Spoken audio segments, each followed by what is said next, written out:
Happy New Year, Port St. Lucie. Welcome to PSL on the Mic. This is our very first episode of the new year. Happy 2024, Mayor. Happy 2024. So the holidays have come and gone. I hope you had a great New Year.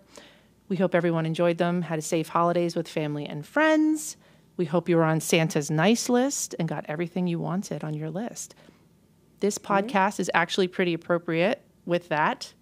This is about gifts, sort of, grants in this way, which actually help the city and ultimately our residents.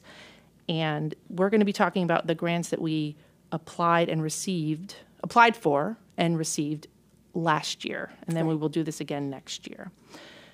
So grants are huge financial wins for us. And I want you to tell our listeners and our watchers, how much money did we actually receive last year in grants? Because it's kind of crazy. It is. We've received the most ever amount, which is over $50 million in grants. Wow. Yes. Incredible amount of money.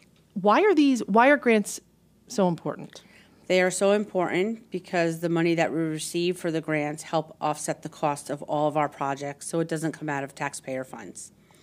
Sounds wonderful to me.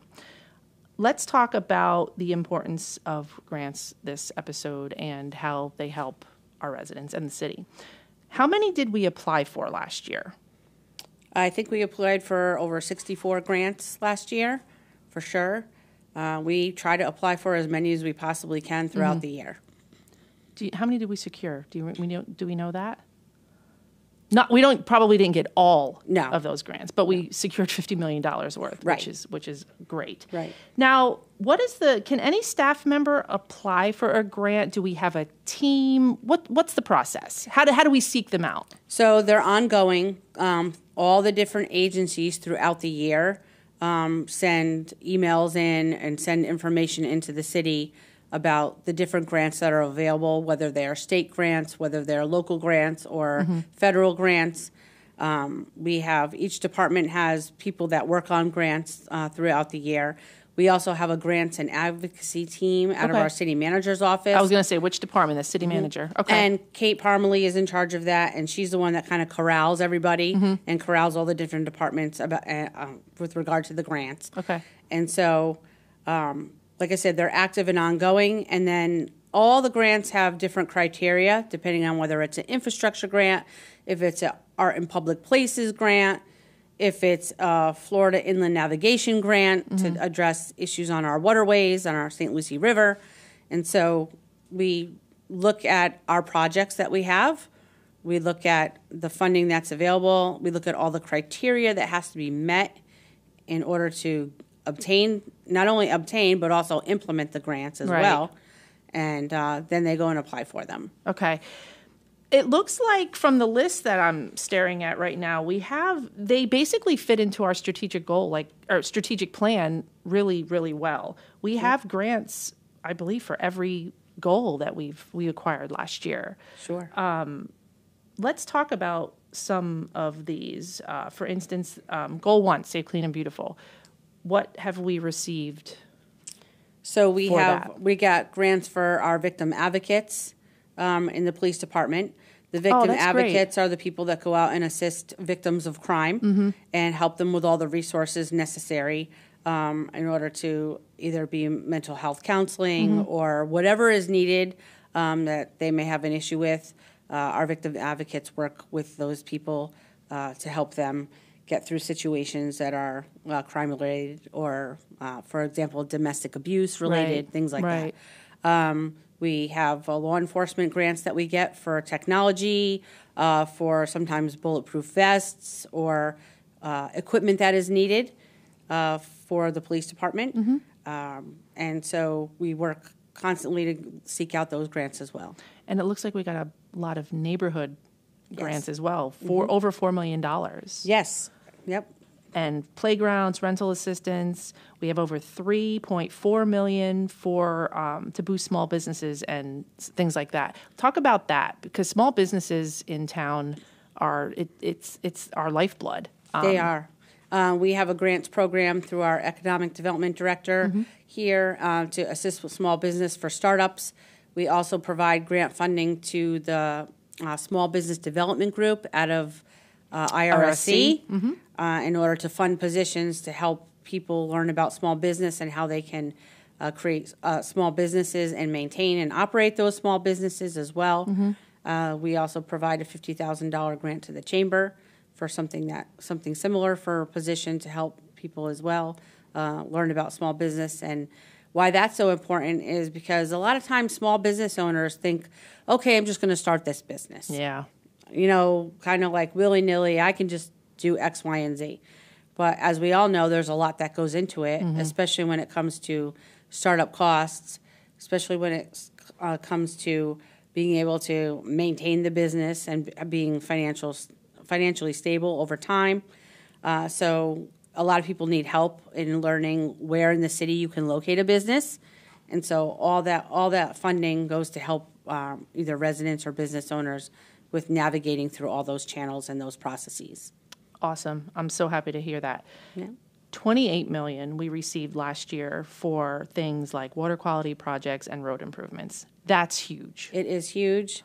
We partner with the state through our transportation planning organization with DOT in order to get grant funding for all of these projects. And there are all different work plans and all different types of funding. I can go into acronym haven like all day and talk about the different types of TIP funding and TRIP funding and all that. And so it's important that our departments work together and figure out where we can, like I said, meet these criteria and what can be applied for. Having shovel-ready projects is something that's very important because when the projects are there and the money does become available, then the agencies who are giving out those grants are more apt to give to the municipalities that have a project that's already waiting in the wings. Oh, that's interesting. Yes. That's actually a great segue into asking you, how long does it normally take for the city of Port St. Lucie to receive this grant money? I know there are, let's talk about that first, because then there's different kinds of grants that we can apply for as well. Yeah. So it's months to a year usually. The process opens up. The grant agency will send a cycle of or a timeline of when the grants open and close. Like the deadlines? The deadlines, okay. Yep. And so then you have to get the grants in by a certain date. And then there's a period where they review everything. So it usually takes a few months to a year. And then some of the grants, it depends. Some of them are matching, where the municipality is required to match fund all or a portion. Sometimes it's 50-50. Sometimes it's 75-25. So we also have to make sure that whatever we are applying for, if it is a match-funded grant, that we have the matching funds so that if we do get the grant, we can make sure that it's implemented and utilized. That makes 100% sense to me. Are there other? It looks on here that we got a grant for coronavirus state. We got money for COVID, it looks like. Yeah, so that was the ARPA funding, the American Rescue Plan Act. Okay. And we got $24 million, and we have to make sure that it's implemented. And we had to also, based on their criteria, figure out what we're going to use that funding for. Yeah, what will we use that for? If it has to do with COVID part of it is for parks. Part of it was for equipment and things necessary, resources for when the coronavirus, COVID-19 was going on and we were in the thick of it. Okay. There's water quality projects that it could be used for. Okay. So we have all different types of projects that we are meeting the criteria for that we can use it. Okay. And we're going to use it for. Let's recap. We know grants are very important. Ultimately, let's go over how important they are, but as a recap, with taxpayer dollars and everything. So if we did not receive the $50 million in grants that we received. And that's the largest amount ever. That's the largest amount ever. As long as I've been here for 13 years, that's the largest amount of grants that we've received in 1 year. Either majority of these projects probably would not be getting done. Yeah. And some we probably wouldn't even think to be able to do, because obviously all the projects cost a lot of money. Take a roadway project, for example, with Port St. Lucie Boulevard South. Okay. So when you're talking that one segment alone is over $20 million. The city just doesn't have $20 million laying around at any given moment to say, oh, yeah, let's do that project.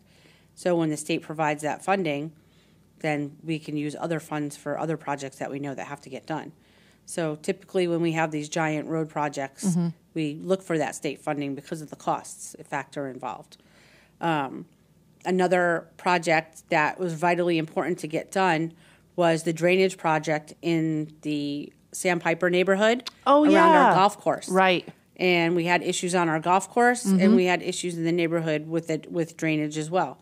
So that was a real win-win because it solved two problems: being able to have the golf course be open more during the year, it wouldn't be flooded. Yep. And also for the flooding that was occurring around the homes around the golf course as well. So it served two purposes, and we got a grant for that. Had we not got that grant, that project wouldn't be happening right now. We'd have to probably delay it much further out until we had the total funding amount for that project. The golf course actually opened last month. Yes. So that project was completed, and so yeah, that's great that now we have that open now because of a grant. Yes. Anything else? I'm trying to think. So we're basically we're continually actively applying for grants that we find. Absolutely. All the time. All the time. It never ends. I think we have like 23 or 24 pending right now, as a matter of fact. Okay. So like I said, it's an ongoing process. Yeah. And as different ones open up, we apply for them. And then the other thing is when the council members and I have the opportunity to go to like Florida League of Cities or National League of Cities conference, that's also an opportunity to learn about new grants that are coming out, because that's often talked about with some of the speakers. Hey, be on the lookout for this grant or this funding cycle from the federal government that's going to open up, or the state. And then we can bring that information back to staff, and then we could pay attention to making sure that we're following through on those things. That's great that there's new grants. Do we sometimes apply for maybe the same grants all the time? Does that happen a lot? Or do we just seek out new ones every year? No, if funding opportunities are available for grants on a year-to-year basis, like for parks funding, then absolutely we'll apply for them. It's a matter of whether the state actually funds that program, but it's always important to apply for them on a year-to-year basis, those ones that are reoccurring. Okay. Because if the state does go and fund it, depending where you are on the priority list, you may get all or part of that funding. Okay, I see. Yep. Mayor, thanks so much for joining us. I do want to mention that the Citizen Summit, one of my most favorite events of the year, is coming up on February 3rd. And we're going to have a podcast in a couple weeks to talk a little bit more about the Citizen Summit with Kate Parmalee and Sarah Prohaska. What are your thoughts on Citizen Summit and just how important it is for community engagement? I love the Citizen Summit. It's really the opportunity for the public to come out and talk to us about what they're looking for in terms of city services going forward. It's an opportunity to see our projects in the works and what's happening and get their feedback on that. And then I also, most importantly, love the part where the kids get to have an opportunity to play with some play money and actually see where they would put their tax dollars and where they want us to spend their tax dollars. Because the kids, it's always great to teach the kids and educate them on how our city government works. They're our future. Absolutely. Yeah, it's so much fun. There are tons of tables set up. We actually have culinary students from Port St. Lucie High School. I believe it's Port St. Lucie High School come in and cook some food. And everything is based on our strategic plan. There's a roadmap. You get to decide where you want. We have little literal stickers that people can put on a bunch of projects, what they would like to see happen in the city. So that is, again, 9 to noon, Saturday, February 3rd. It's coming up, and we'll have information in the show notes for you. Mayor, thank you for joining me for the very first episode of 2024. We're excited to have you, and we'll talk to you guys again very soon. Yep. See you soon.